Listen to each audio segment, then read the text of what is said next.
This is from Pokwe. Is it true that uneducated people always run to entertainment?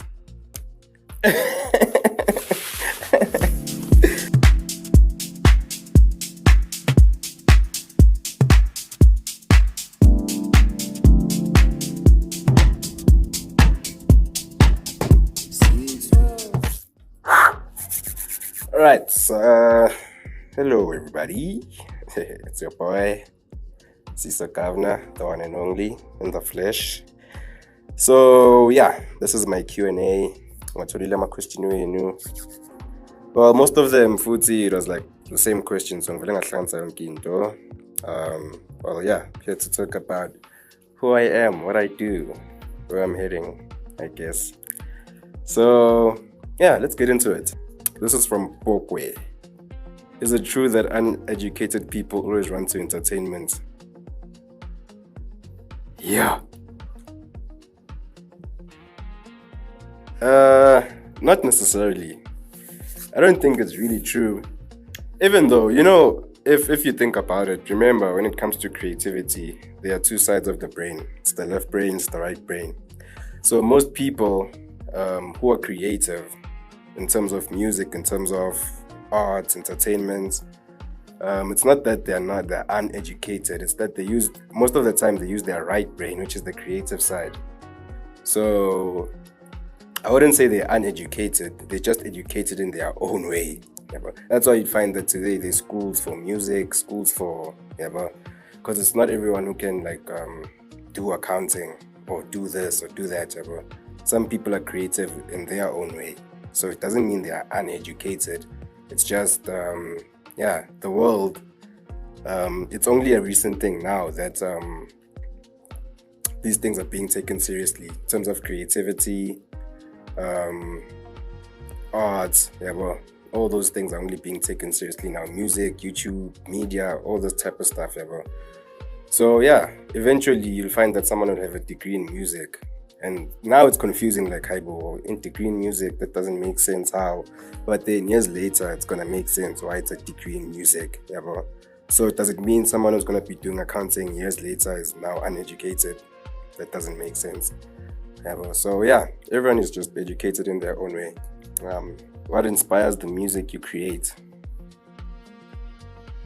Yeah, that's a broad question. But in terms of inspiration, depending on the agenda behind the music, like if I make an album specifically about love, obviously some of the parts have to do with my own relationship, some of the parts have to do with things I've experienced, some of the parts have to do with life in general.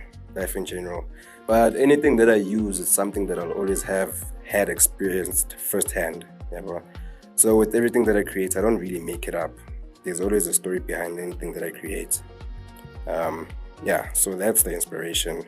I'm not really inspired by anyone else or by a big artist or someone else's life. Usually it's something that's personal to me. How long have you been doing music? Well, actually, with the recent music, I could say I started this year. But then I've had a label type of thing where I've had music years ago. But there I was too young, so I didn't really get the entertainment industry. I didn't get what's going on with music. I just loved making the music itself. So in terms of how long I've been doing the music, I could say officially, properly, now knowing what I'm doing, it's this year. But then years back I've had music out and all that. Is just the experience, the experience. Who is Siso and how is he planning to elevate his music career? Yay! Guys, what about you? Okay, in terms of elevating my career, low-key, I'm not really doing this for higher targets. I'm just doing this for the purpose of doing this as a hobby, as something that I love. So in terms of elevating my career, it's not like now I'm on a time frame or I'm chasing something big or anything. It's I'm going where it's taking me. basically. So in terms of elevation, I don't really have a set target, but then, the music will speak for itself. The music will speak for itself. Yeah, I think that answers the question. On to the next one. Oh, what tracks are you working on right now? I actually have an album coming on the 20th of June when Silence Speaks. So if you go to my channel, you'll see that there's Soothing Expressions. And then under Soothing Expressions, it's volume 1, the one that's coming now.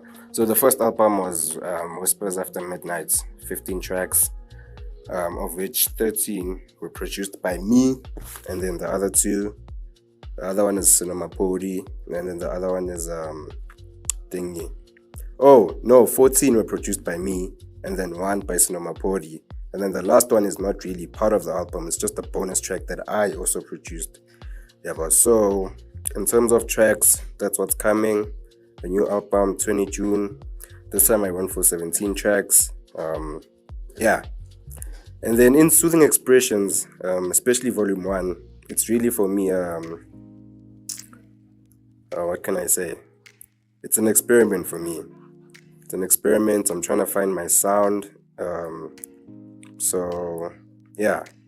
The first album, it's a different sound. You'll hear yourself. Would see, even in the one that's coming, there's actually a lot of genres involved there. There's soulful deep house, there's soulful three-step, there's tech house. So it's just a lot of genres mixed into one album, because I'm trying to find my perfect sound for my people. So obviously the sound that people will lean to the most is probably the sound that I'm gonna pick. Yeah, I think that answers your question. And then after that, there's a EP album that I'm working on. It's called Grootman Hours. Then it's strictly my style. That's gonna be my style. But you'll get everything as time goes, and dates and track lists and all that kind of stuff. But now the show album that's coming is the one that's coming June on the 20th. Yes. Moving on. How many tracks are gonna be there on your upcoming album? 17. Like I already said, 17. 15 produced by me, 1 by Sonoma Podi, and then 1 by VDJ. Yeah. When are you dropping your next new album?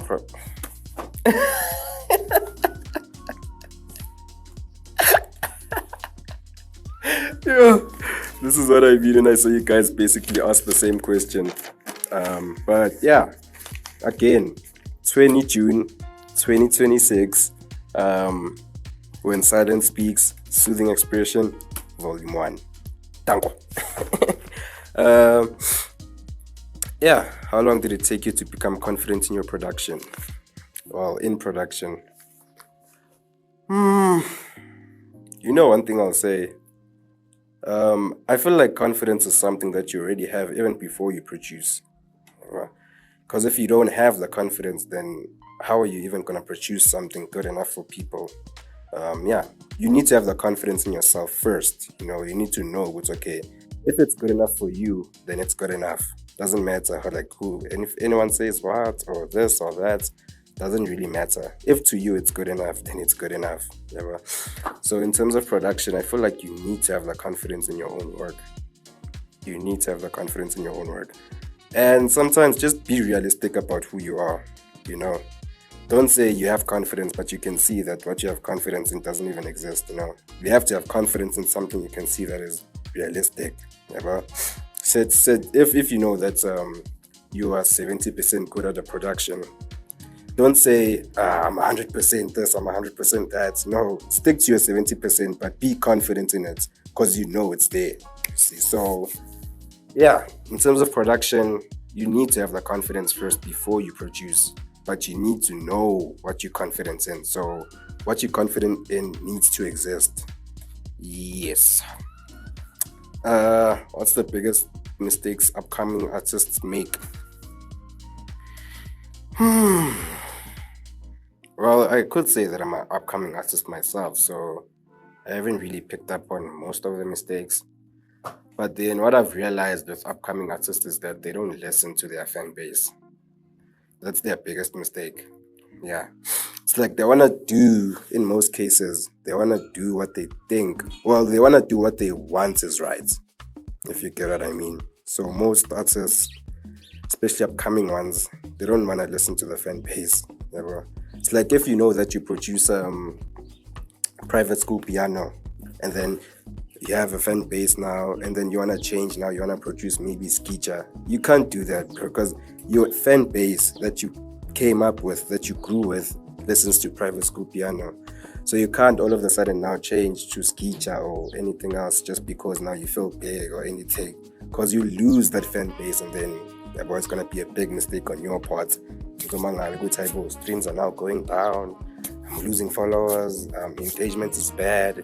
And it's just you became too overexcited. You started thinking that no, you that person, but no, that's not how it works. It's just calm down, stick with your people, stick with your fans, and then sometimes you realize that even the fans are the ones that will give you the best advice. Sometimes you do something not knowing it will work better like this, and then someone will just come, no, try this, try that, and then it actually works for you. So upcoming artists, one thing I'll tell you, learn to connect with your fans.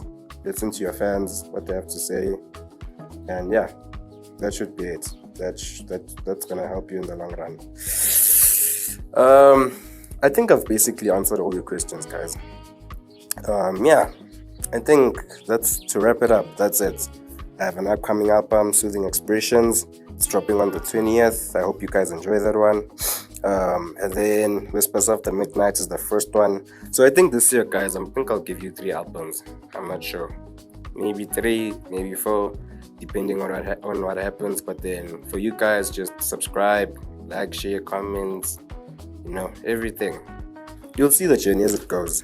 And yeah, thank you for the questions. Thank you for the support, the love. Thank you. Staring at the ceiling.